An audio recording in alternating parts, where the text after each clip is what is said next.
Ladies and gentlemen, thank you so much for being here. If I could ask you one more time to stand up and put your hands together to welcome our graduand class of 2019. I'm going to take the opportunity, I think, while this is happening, to welcome you all. Thank you all very much indeed for coming. It's great to see you. And a special welcome to all parents and guests and our graduands, which is a word you don't hear very often. It's great to see you all here, really excellent. It's my extreme pleasure this evening to introduce our guest speaker, who is Mr. Andrew Jackson, who joined the Foreign and Commonwealth Office in 1990 and has held a wide range of positions there and across government. He was Deputy Ambassador in Argentina, Councillor for the Knowledge Economy in India, and held other overseas roles in Algeria, Italy, and Norway. He is now the British Consul General to Dubai and was part of the party that officially opened our sister school, Brighton College in Dubai. So he already has some links with us, which is very nice to know. So without further ado, over to you, Mr. Jackson. Thank you very much for coming.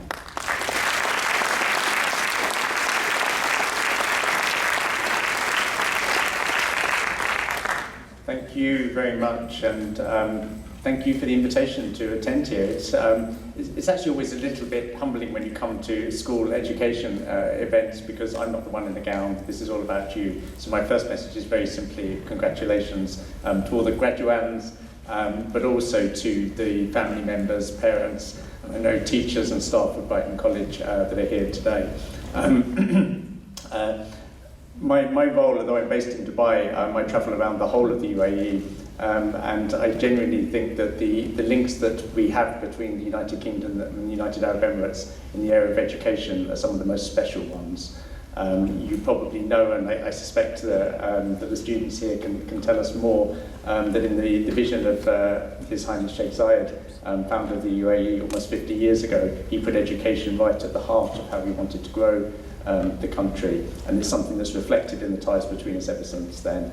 We actually now have 13 British universities based here in the UAE. I wonder whether some of you present might go and study at those, as well as, of course, their sister universities and other opportunities in the United Kingdom. And Brighton College is an excellent example of bringing UK education here into United Arab Emirates. And I think you're now in your 8th year. And as you say, I was very fortunate to be present when you opened in Dubai, and then you also have your school in Al Ain, so very much illustrating what I said about the partnership. Brighton College, not just your opening last year, I actually feel a personal tie a little bit, because quite a number of years ago I was a student in Brighton in the United Kingdom, and oddly in my first year, and some of you will probably be in your first year of university quite soon, lived in a part of Brighton called Kent Town, which is right next to Brighton College. So I feel I was also almost a neighbour of the college at that time.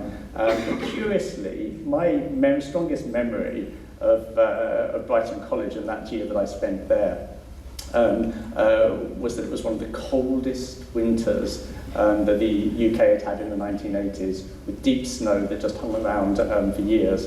And I walked on the beach covered in snow, I walked around the Brighton College outside the fence covered in snow, and I would never have believed this number of years later to find myself in a part of Brighton here in the United Arab Emirates with, I suspect we're at 45 degrees outside in a completely different context. But nevertheless, coming here tonight, that makes it special for me personally as well.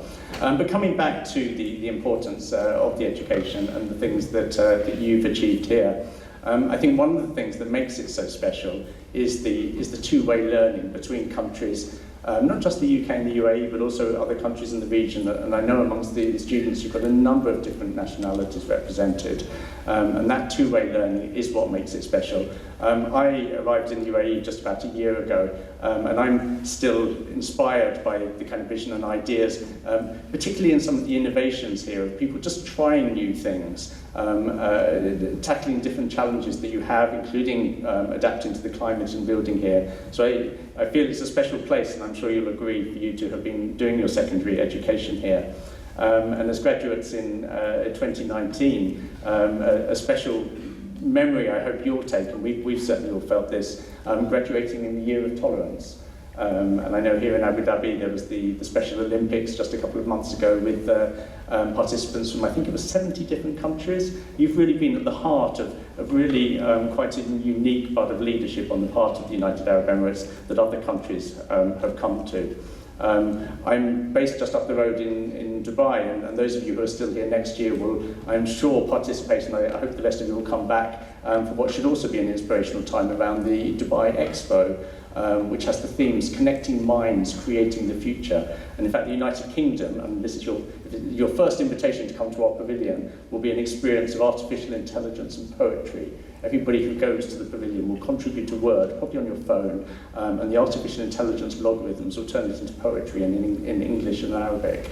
And I think that illustrates as well, of course, the education about technologies, the different things you've been studying, but also about the strength of culture that I'm sure that you've taken away from your studies here. And that, again, being something that is very international and something where we keep on learning from each other.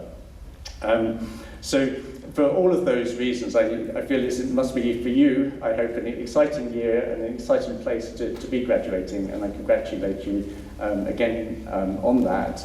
And then I also reflect on the kind of things that you might be doing next. And this is when I wish I was sitting down there, not up here, and I could actually talk more and hear more about the plans that you have.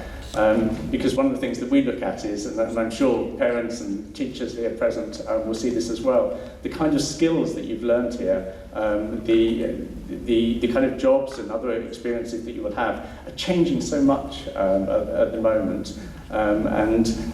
So being a part of the challenges that are out there in the world, and just last week we were very focused in the UK with our government setting us bold new targets on climate change and delivering that. All of those things, all those kind of challenges and issues that you've been learning about, you actually only make a difference by getting involved, and it is people who make a difference. And you mentioned the different countries that I've been fortunate to work in. I think one thing that I felt privileged in the work we do is that you go back almost to zero, learning in new contexts, new situations, maybe doing slightly different jobs all the time. And that freshness of the learning is something I think that really sustains and inspires as well. So I wish you very well with your plans, everybody. And again, thank you very much for inviting me here. I am sure, and I can't recognise them because I don't know you, but the teachers in the audience, I'm sure this is also a very special day for you, following the students through their experiences here. And I know because there's teachers in my family, but I know most of all because I've been taught. And I'm sure some of you from the UK remember an advert that used to circulate on the British television where they had people just remembering the name of a teacher. Does anyone remember that? It just went round, it had clips of people and they just said a name of somebody who inspired them when they were in school, one of their teachers. And I certainly can give you a name like that. And I'm sure among your names here, amongst the students, you will not be forgotten for a long time. I know it's a huge effort. So congratulations there as well. That's really all I want to say. It's a privilege for me to be present when we're celebrating achievement. So congratulations again. Thank you for all the things that you're doing representing the British education here. Thank you and congratulations to families, friends, and parents here. Special day for all of us, and thank you for letting me be a part of it.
First of all, I'd like to thank Mr. Jackson. The advert he referred to that was playing in the UK is actually one of the main reasons why I became a teacher. For some of you, you'll be delighted. For some of you, maybe less so. Also, every time I see a musical piece played at Brighton College, I'm just absolutely blown away by the talent our pupils have. If you walk through the galleries, I hope you do when we have our refreshments today, I'm blown away by the talent of our pupils. It's incredible what they're able to do. So it's now my turn to deliver my speech, and I guess I should just probably get stuck in. Mr. Jackson, Headmaster, esteemed colleagues, proud parents, and above all, graduates, welcome. Welcome to this wonderful celebration, and thank you to all of you for all of your support in marking this special occasion. Where does one actually start with a graduation speech? It's a difficult task to put together a speech that reflects all that I want to say and all that I want to pass on. I've got less than 10 minutes, which, when sitting at my laptop, staring at a blank screen with the cursor flashing patiently in front of me, seems a frightfully long period of time. When standing here in front of you, it doesn't really give me enough time to say all of the things I want to say, to express all that I have to express. However, I must confess that I don't remember anything from my graduation speeches, both from year 13 and from the end of my university days. Therefore, I can rest in the knowledge that I probably won't do too much damage, because it won't be long until all I have to say is forgotten anyways. Graduation speeches, I think, used to be about passing on wisdom and talking about the aspirations, dreams and hopes of those being addressed. The research I've been doing to prepare for today's speech has sage advice galore. From clean your teeth to respect speed limits, from work hard to do what you love. But the world has changed, and the signs are definitely there. Those I'm addressing are now looking at my generation and are quite possibly despairing. They're beginning to question how we got it so wrong. Many are angry that we, their parents and grandparents, their teachers and, dare I say it, role models, have created almost irredeemable catastrophes. We failed environmentally, politically, socially, morally, and spiritually. Even our air and water are threatened. Not to mention we still stockpile weapons that could destroy life on Earth in minutes, maybe even seconds. Therefore, who am I to pass on advice? This year, you face the harshest reality, I think, of any generation in history. More sobering than even the darkest days of World Wars I and II. Both world wars were assaults on human dignity, on human kindness, and on common sense. But they did not threaten the habitability of the planet itself. Now, in 2019, there is nothing less than a planetary reckoning. Spurred, for example, by the courage and clarity of 16-year-old climate activist Greta Thunberg, who demands action and not hope.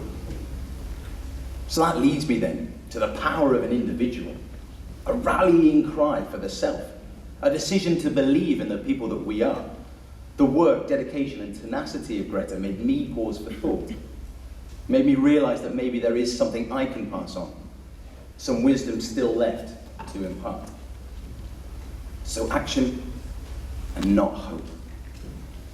I want to talk first about action. Bradley Whitford, in his commencement speech at the University of Wisconsin said, "Take action. Every story you're ever connected with, every leader you've ever admired, every puny little thing that you've ever accomplished is the result of taking action. You have a choice. You can either be a passive victim of circumstance, or you can be the active hero of your own life." So being a historian, I thought I would dust off the books and consider some examples of people who took action. It seemed fitting somehow. I can, of course, point to figures such as Nelson Mandela, who had the courage to fight against the unjust system of apartheid. For his political activities, he was sentenced to 20 years in prison, but he was released to lead a free South Africa. Another obvious figure I can point to is Mahatma Gandhi, who was the leader of the non-violent movement for Indian independence. Gandhi led the influential salt tax protest and was jailed several times for his protest against British rule. To the 6 historians in the room, I apologize. You can tell I didn't dust off that many history books to come up with those few names. However, I can now imagine that in the minds of our graduating class, there might be some seeds of doubt. Mr. Smale wants me to be the next Mandela, the next Gandhi. Sure, nice speech. Thanks a lot. While starring up those illusions of grandeur about the next Mandela and the next Gandhi, I wondered about those things that stop us from taking action. It is possible that we're maybe too busy using time-saving devices that we don't take action. We might have the right intentions. We might make ourselves the right promises. We might make the right noises. But instead of acting, we decide to wait. Wait until we finish school, until we finish university, until we've bought our first home, until we've had our own children, until we've received the next promotion, until we have enough free time, until we've retired. It's not uncommon when talking to people that there are so many untils that we just keep on waiting to take action. And then we run out of untils. One reason why could be that we sometimes misunderstand what action really is. We can expect someone else to drive us to action.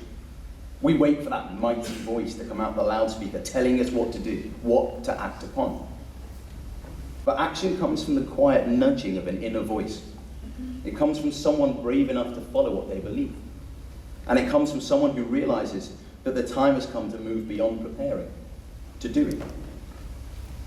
That is why action is so often found in acts of self-expression. When, for example, we challenge a falsehood that's been advertised as truth. When we call injustice by its name. When we go out of our way to help another. Maybe the person who embodies this most in our modern era is Greta Berman. In August 2018, at the age of 15, Greta cut a frail and lonely figure when she started a school strike in protest of the way that we were negatively affecting our climate. She sat alone outside the Swedish parliamentary building. In 2019, teenagers in at least 71 countries had participated, and a movement had begun that motivated a generation. So when I say take action, you don't need to be a Mandela or a Gandhi, but maybe we could all be a Greta. Maybe we could all pursue our own ideas and allow them to find traction. Maybe we could all act on what we believe in. Maybe we can sit on our own, comfortable in the knowledge that we are acting. And maybe, just maybe, we can delay some of those untils. I also wanted to talk about the notion of hope. Greta talks about action, not hope. On the one hand, I agree entirely. We're in a world where the leaders of today need to take action. They need to stop hoping that the scientists are wrong, that maybe the world will cool on its own or that someone else will lead the way.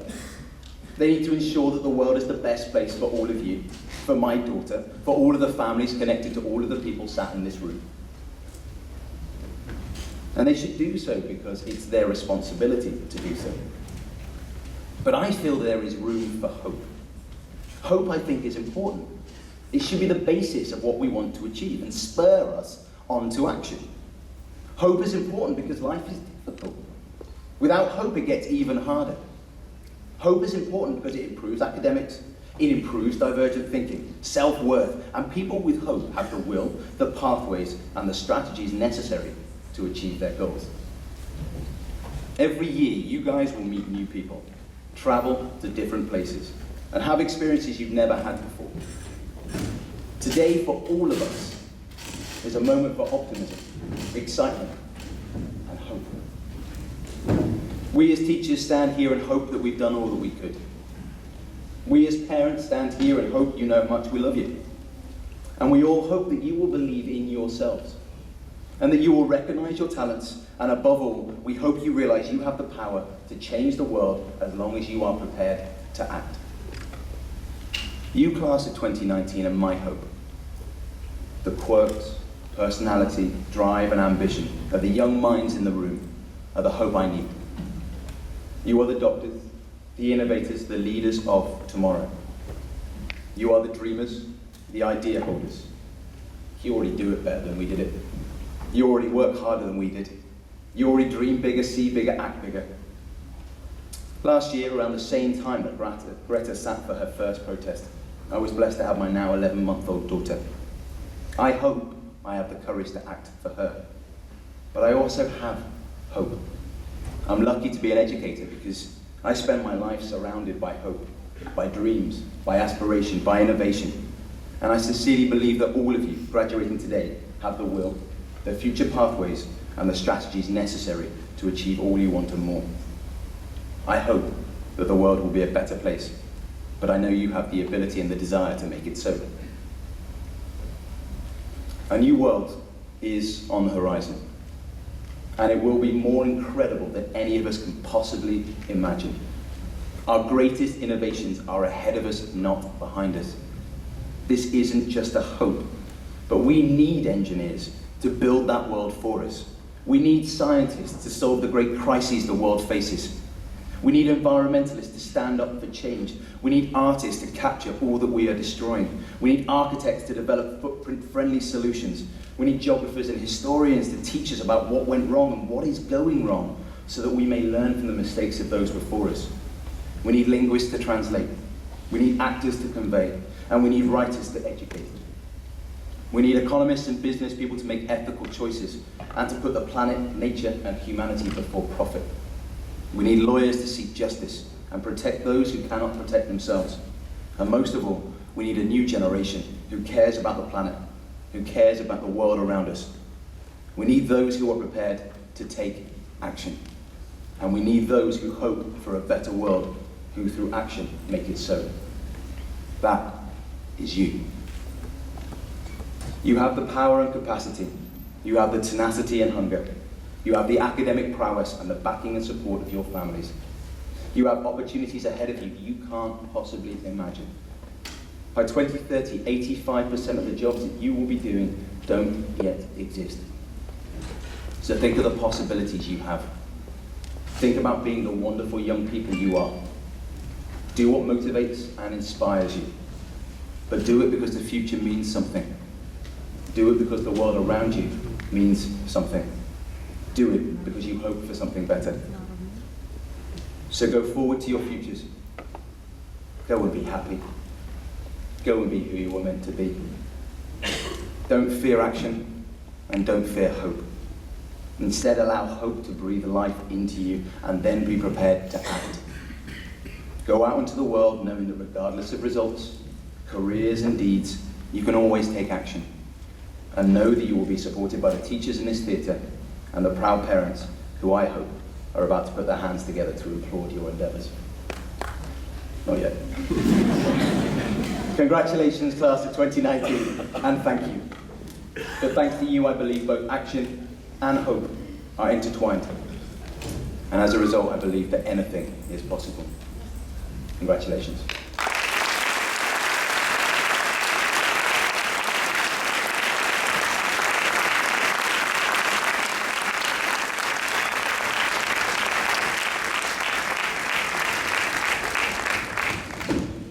Can I now please invite our graduates to become graduates? I would like to invite Housemaster for Chichester, Mr. Neil Brown, to the podium.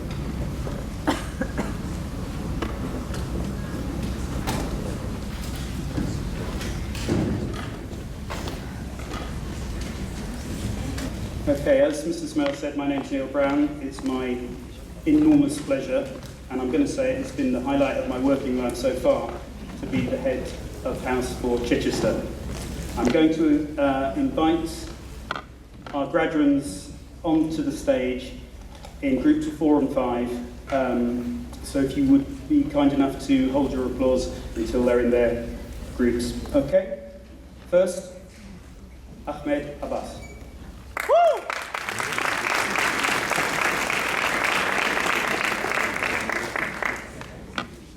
Yeah! Mubarak Almeri.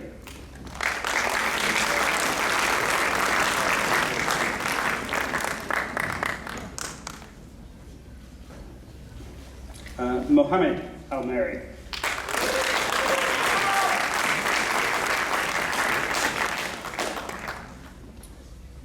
And finally, for this small group, Abdullah Al-Khoury.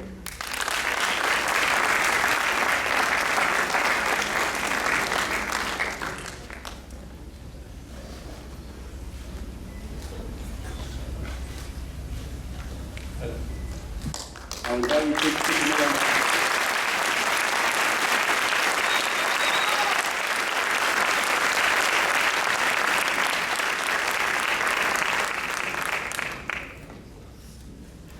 Okay, the next group, Budur Al-Nawais.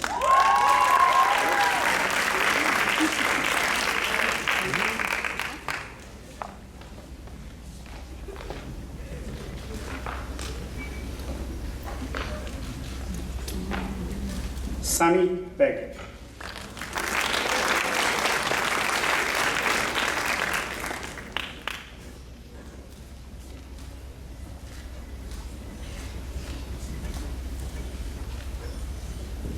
Victoria Foster.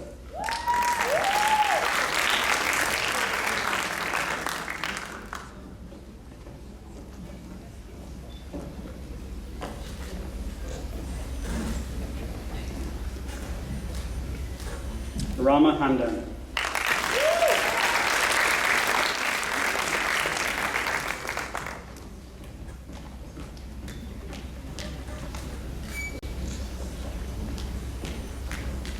And also in this group we would have had Hira Imran, but she's been unavoidably delayed, so I hope you can include some applause for her.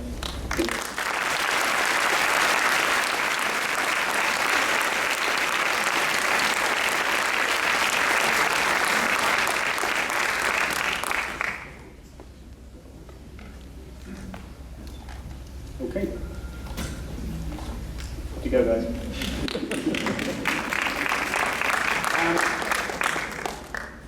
Next group, Nada Maruf.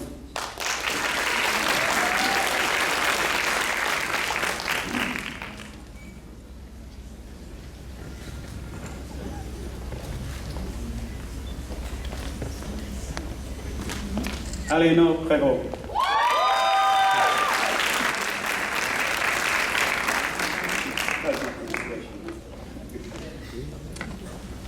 Wazir Sahai.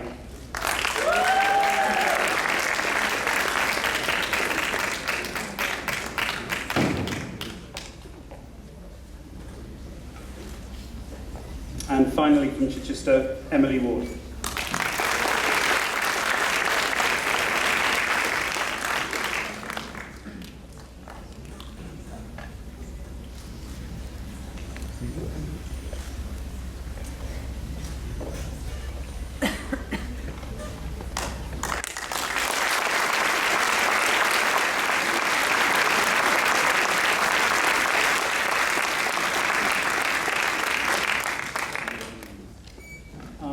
now like to invite the Housemaster of Fenwick, Simon Baker.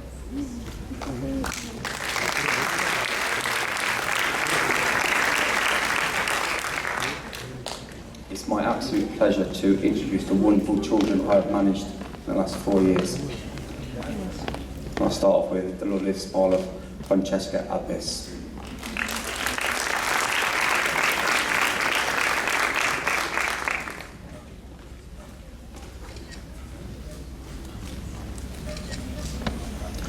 Tisir Barakat.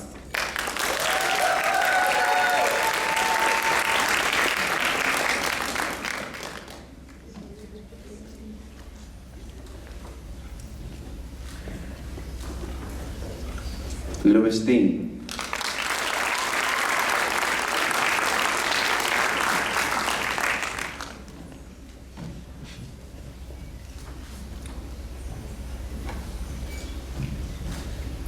Lujain Al-Azab.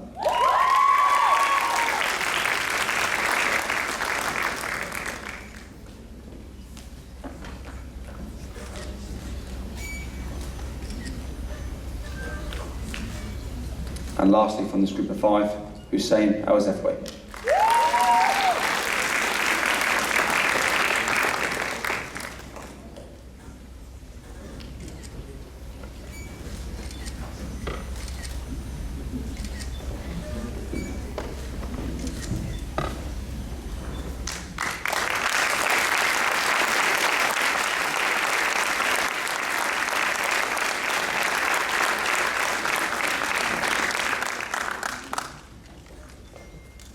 Louis Engels.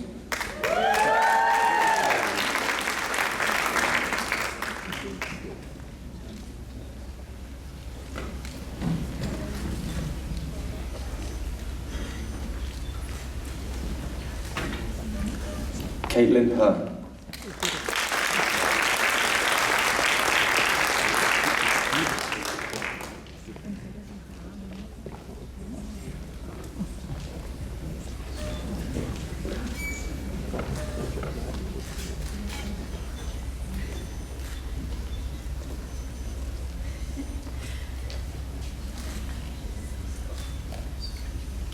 Mahir Idris.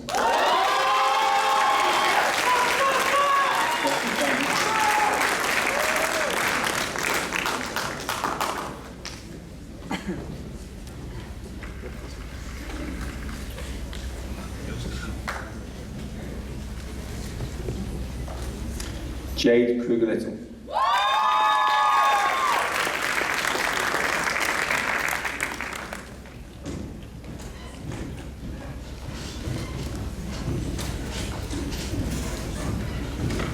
And lastly from this group, Renee Nasser.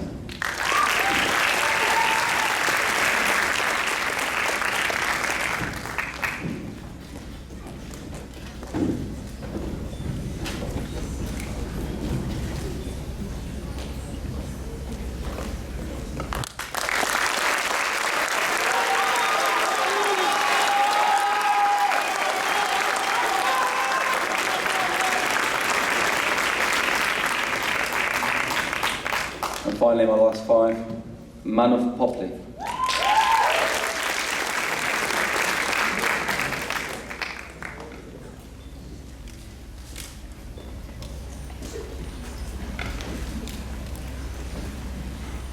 Danny Reed.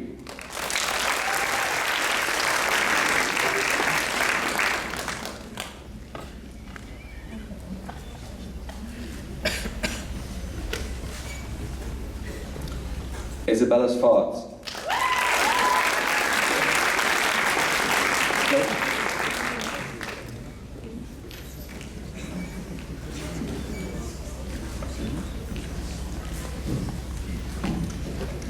Megan Smith.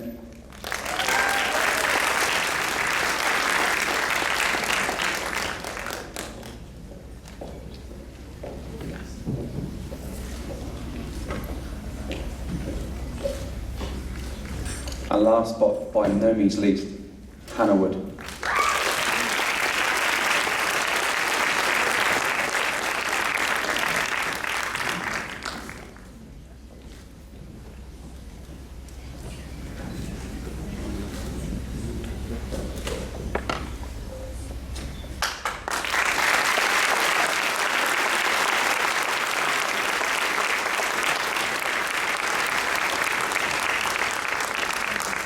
I'd now like to welcome up Miss Carrie Crane, Head of Hampden House.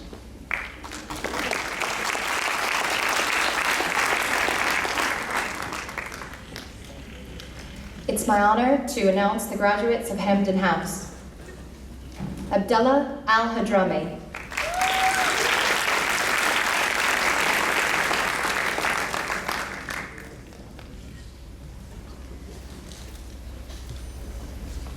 Mansoor Al-Keppi.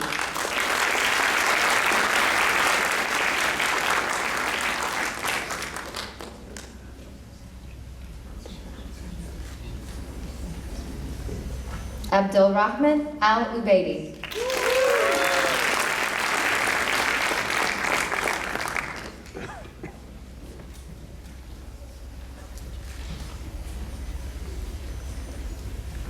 Zinedine Ben Yahya.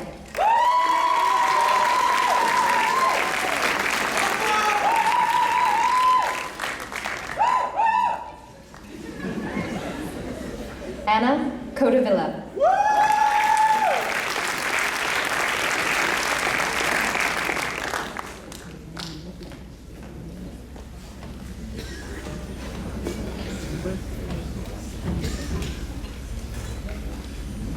Well done.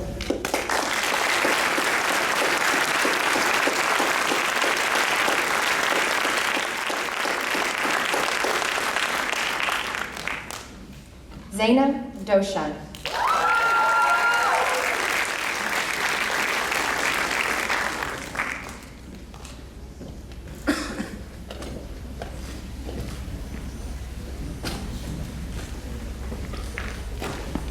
Unfortunately, Abdullah Khalil couldn't be with us this evening. Yoon Seo Kim.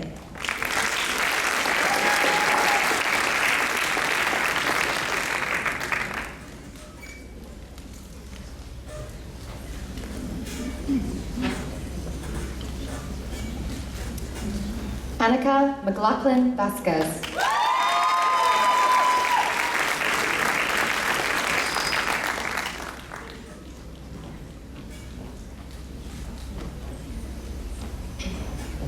Elena Roethlisberger.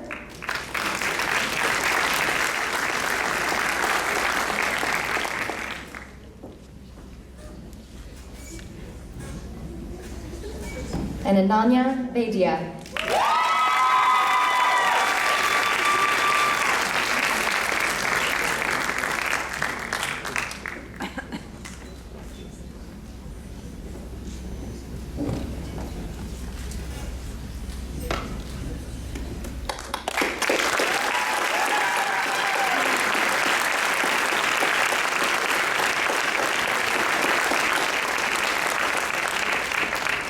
I'd like to welcome Miss Roxanne Richards, the head of Riles.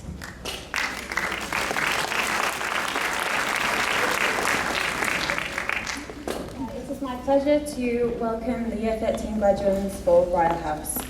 Sarah Abuel Fatur.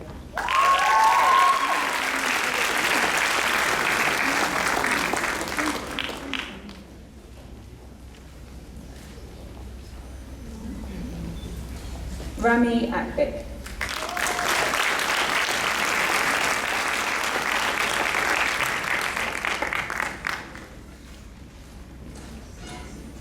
Sanine Alexandrian.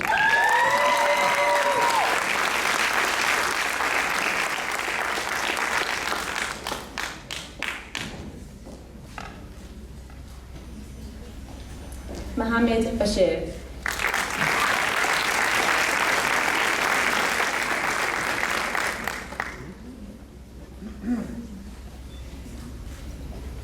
Nishi Chodimela.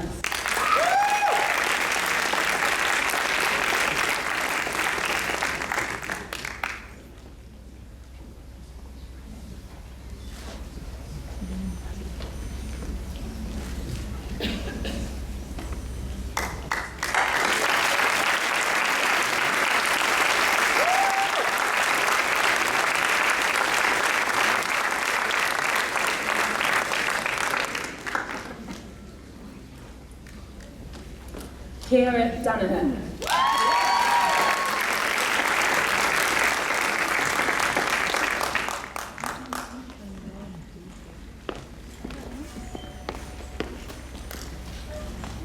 Syed Saad Hussain.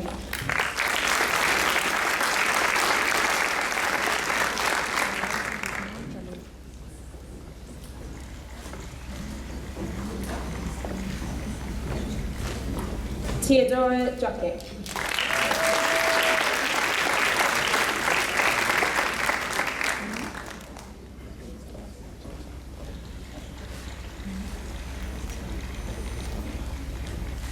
Devnimi Ratniaki Madiansala.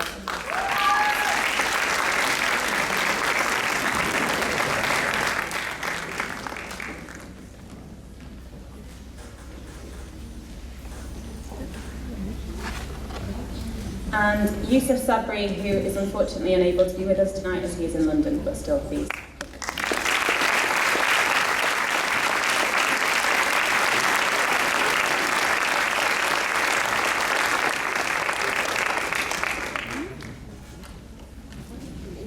And last but not least, Jonathan Zanger.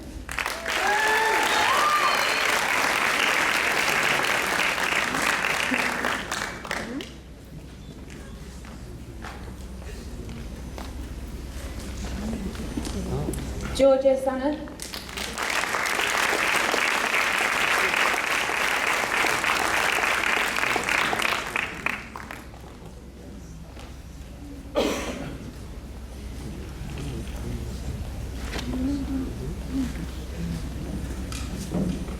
Rory Simpson.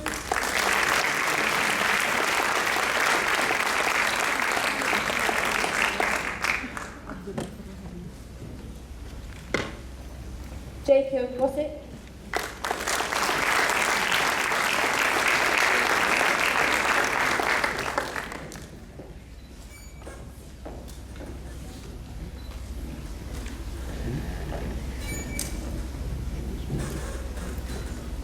And Abdul Razak People.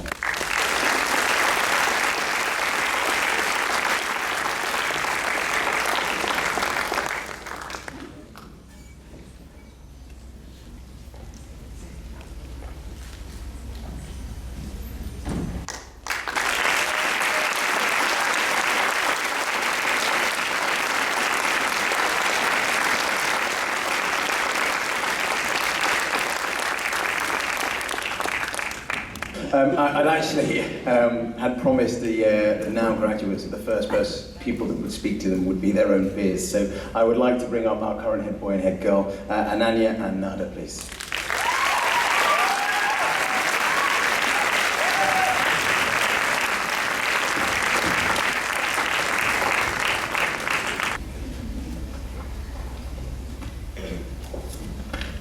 Okay, I just want to start out by saying, wow, what an honor. Anani and I are both so grateful for this privilege. I still remember attending my sister's graduation in the same theater not long ago. Everyone seemed so excited, but I never quite understood why. It seemed terrifying, moving away from home, off into a brand new country, without the rigid structure of school to keep you on track. The future seemed like coming to a fork in the road, with a million different paths to choose from, and no one to ask for directions. But now that it's our turn, that apprehension hasn't gone away. But it's not the only thing I feel anymore. I'm excited for the future for the same reasons that I was scared of it. There's a whole world ahead that's ours for the taking. But let's not forget the journey we all walked together to get to this point. In the years we've spent here, we've created the priceless memories that make us who we are today. One of Brighton's greatest strengths is that we represent such a diverse amalgamation of nationalities. Everybody has a different story to tell. But for all our differences, we have even more in common, an experience that we've shared. At some point in our time at Brighton, each and every one of us has doubted ourselves. Maybe you felt that you weren't good enough. Maybe you were afraid to face the future. Maybe you're sitting here now with no idea how to feel at all. I know I felt all these things at some point. Honestly, I feel them now. But if the past 13 years have taught me anything, It's that not believing in yourself is corrosive. Even to this day, I can struggle to find confidence. But one piece of advice that Mr. Smale gave me that I don't think I'll ever forget is that there are enough people out there who will doubt you. You don't have to do it for them. One of the hardest things about school was finding your feet, juggling academics, life, and, friendship drama was probably one of the most challenging things we've done. And it was easy to feel like no matter how hard you tried, you just couldn't do it. And yet, here we are today. We persist. We sit together in this room, celebrating everything we've achieved together. No matter who you are, no matter how long you've been at Brighton, you've had an impact on the people around you. The friends you've made here will never forget you. Believe in yourself and the love and admiration people have for you. My story with self-belief goes all the way back to when I was 5 years old in the States. At school, we were all asked the question, what do you want to be when you grow up? My answer, Batman. This question excited me because it inspired my imagination. I believed that I could do whatever I wanted when I grew up. When asked again the next year, I said an astronaut. The year after, president. Then as I grew up, that excitement and belief slowly faded away. I began to feel like I had to pick a career from a limited list of options, like a small set menu at a restaurant. Flash forward 8 years later, when I first joined Brighton, I constantly doubted myself. I thought I'd never live up to be that successful doctor/engineer my Arab parents wanted me to be. Throughout my 4 years here, all I knew was that I wanted to have an impact. But I believed this had a prerequisite, acceptance. For the first 2 years, I chased acceptance, thinking it would provide me with the validation to start creating the change that I wanted to create. That chase came with a lot of rejection. Like a lot of rejection. I tried out for sports teams, rejected. I auditioned for school plays, again, rejected. I even applied for leadership positions, still rejected. However, my last 2 years were quite the opposite. When I noticed something about Brighton that needed changing, this time, for some reason, I didn't wait for that arbitrary acceptance. Instead, I worked towards creating that change. Soon after, the acceptances started rolling in. And it was clear to me, acceptance is not a prerequisite to, but rather a product of creating change, the change that we create. The real reward, however, was that I felt more fulfilled because I was part of something bigger than myself. Despite all the rejections, the only thing that was stopping me from making an impact was that I was rejecting myself. Often we think our self-doubt is a fight with society or our competition.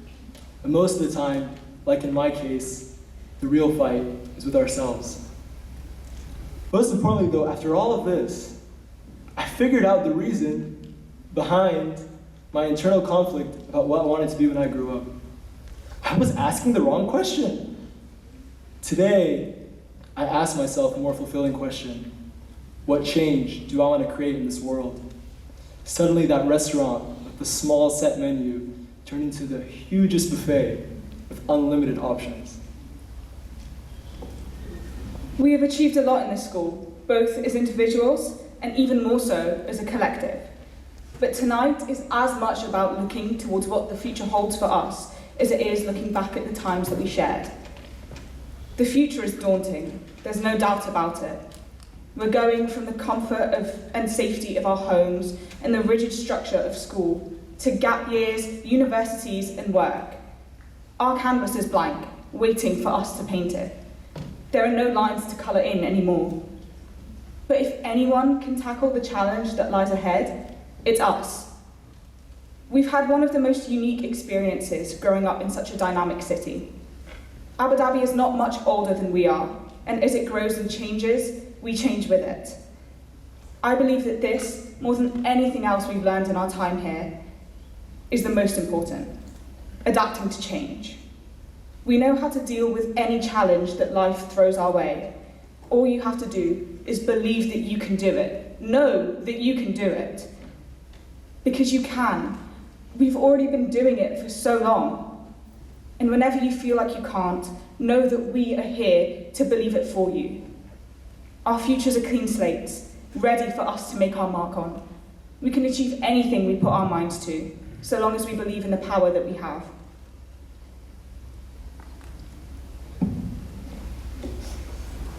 I believe that in a world so divided, instead of silencing our adversaries, we'll listen with an open mind and pursue productive dialogue to find common ground. I believe that in a world where relationships come and go, we'll never hold grudges.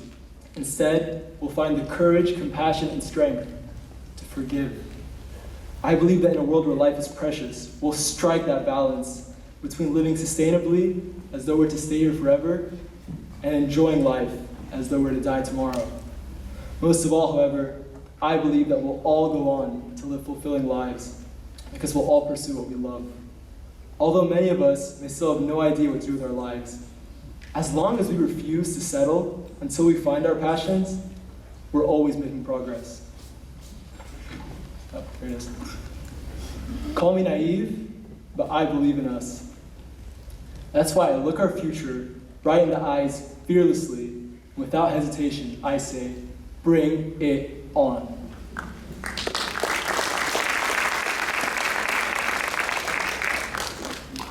Before we get carried away with thoughts of the future, we'd like to take a moment to remind you, we made it. The past 13 years have culminated to this point. Every test, every essay, every moment spent with friends has brought us to this stage together. Let it sink in. We made it. For many of us, this is the last time we'll be in this room. For many of us, this is the last time we'll see each other again. But no matter what, for all of us, our time at Brighton will be something we will never forget. As you sit in the audience and give your final farewell to the school that we have spent so much time in, whether 1 year or 7, remember everything you have learnt within these walls. Remember the memories you've had, the moments with friends and teachers you shared. We have so much to look forward to, but so much to be proud of as well. We made it. Thank you to everybody who's helped us reach where we are today, to teachers who put in long hours, giving up their own time to mark essays or explain concepts that we just can't understand, to the members of staff who have stayed for long hours after school or come in on the weekend to make sure that we made most of the opportunities that we were provided here. To every parent sitting in this room for loving us unconditionally, no matter how stressed we get. But most of all, thank you, the class of 2019. I have learned so much from you, shared experiences I will never forget. Be proud of how far you've come, and have faith in how far you'll go. Remember, your canvas is blank, and it's waiting for your paintbrush. Congratulations, good luck, and thank you.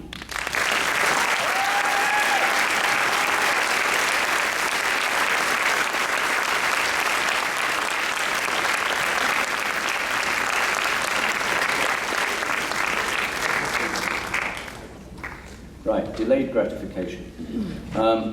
I'm now in a position at last to be able to invite the new head boy and new head girl onto the stage, and I'm very pleased to announce that they are Jackson Deely and Razan Awad. Please come up.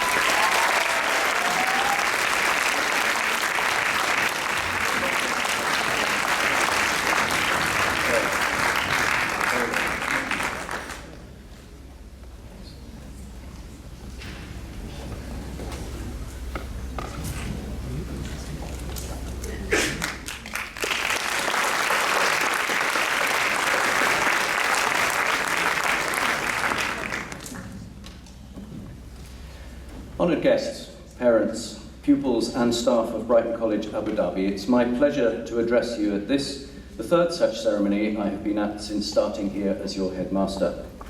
This year, as every year, has been, to say the least, action-packed. Among all the usual activities, and indeed unusual activities that have been undertaken by pupils and colleagues, We have distinguished ourselves in art, an award from top schools, and nominations in 5 other categories, netball, football, music and drama, and plenty of other things too. There is no sensible measure by which this should not be regarded as our most successful year to date.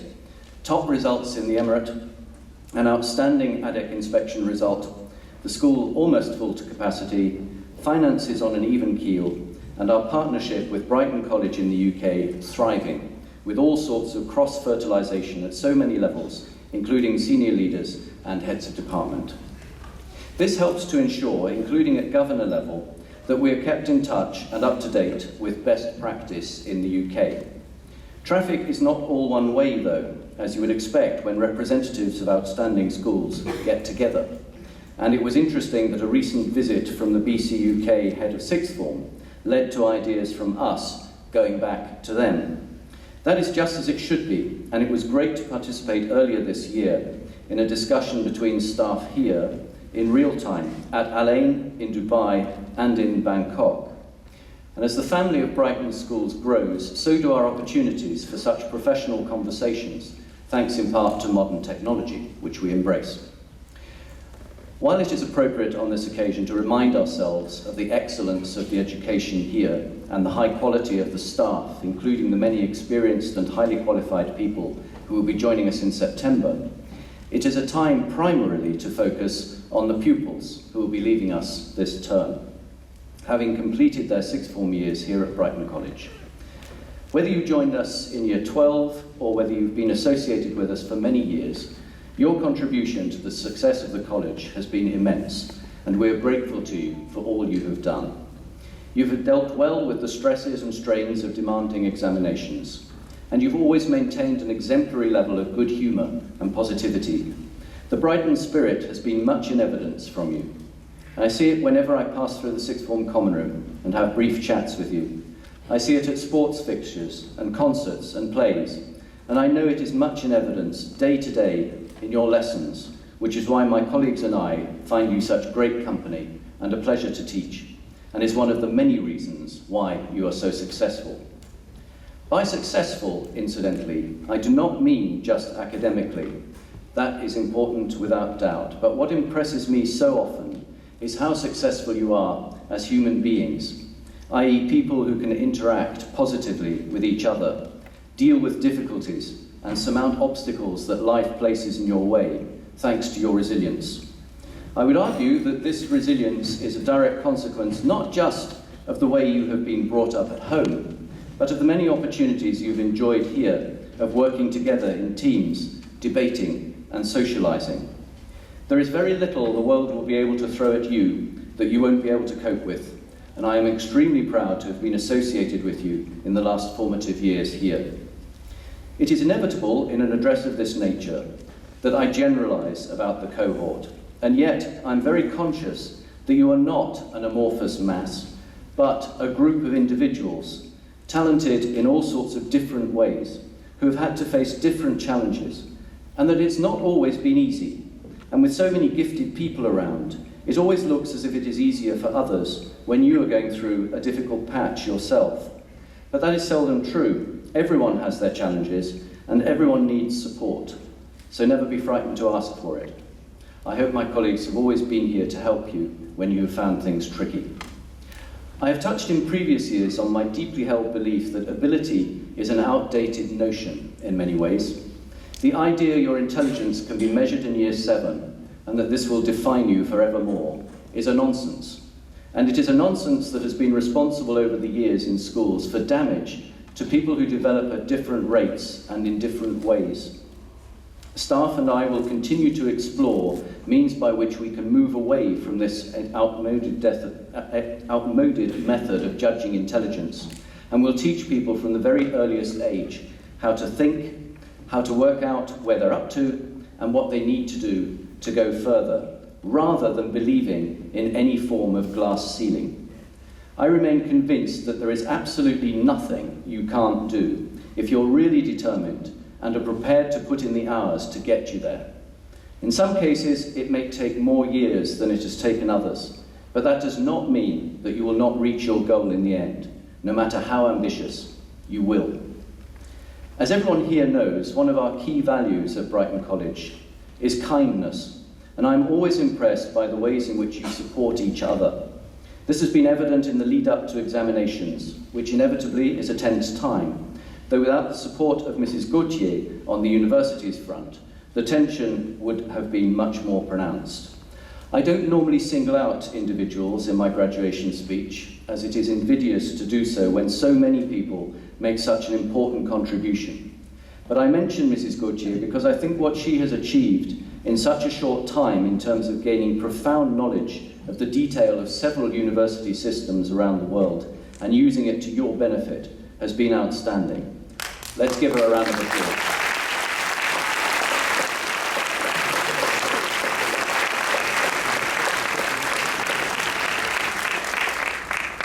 Very briefly, in the area of kindness and mutual support, I would also like to pay tribute to Nada Maruf, who not only has been a first-rate head boy, just as Ananya has been a first-rate head girl, but he's done such remarkable work for Operation Smile. And it was no great surprise to us when he won the highly competitive BSME Ed Goodwin Award for exceptional service to others. Let's please mark that in the customary fashion too.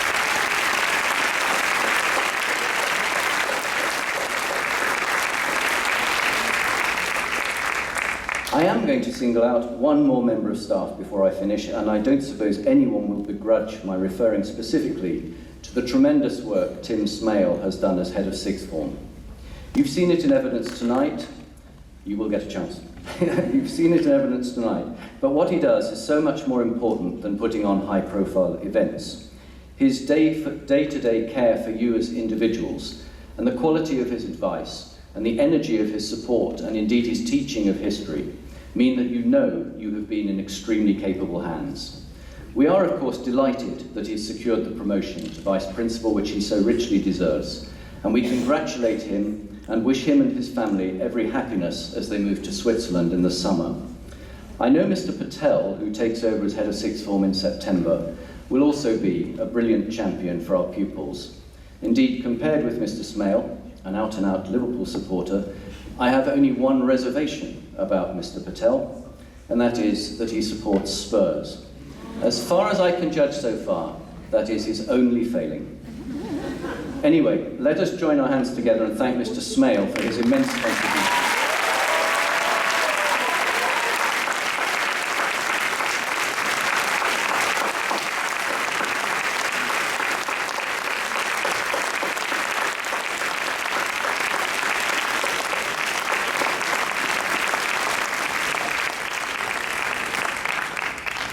Finally, I'd like to wish you all every success and happiness for what will be a rosy and distinguished future, for all the reasons I've mentioned already. Let me also thank all the staff, including our leavers, for all they've done to support you, encourage you, and where necessary, cajole you over the years to get you to this joyous point where we can celebrate the present and look forward with confidence to the future. Thank you very much.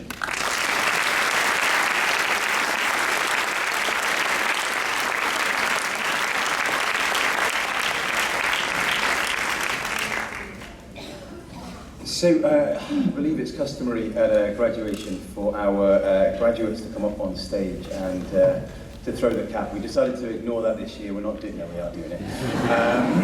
However, I've been asked, please don't hit the lights. They're brand new, I will get fired, but, well, I'm leaving.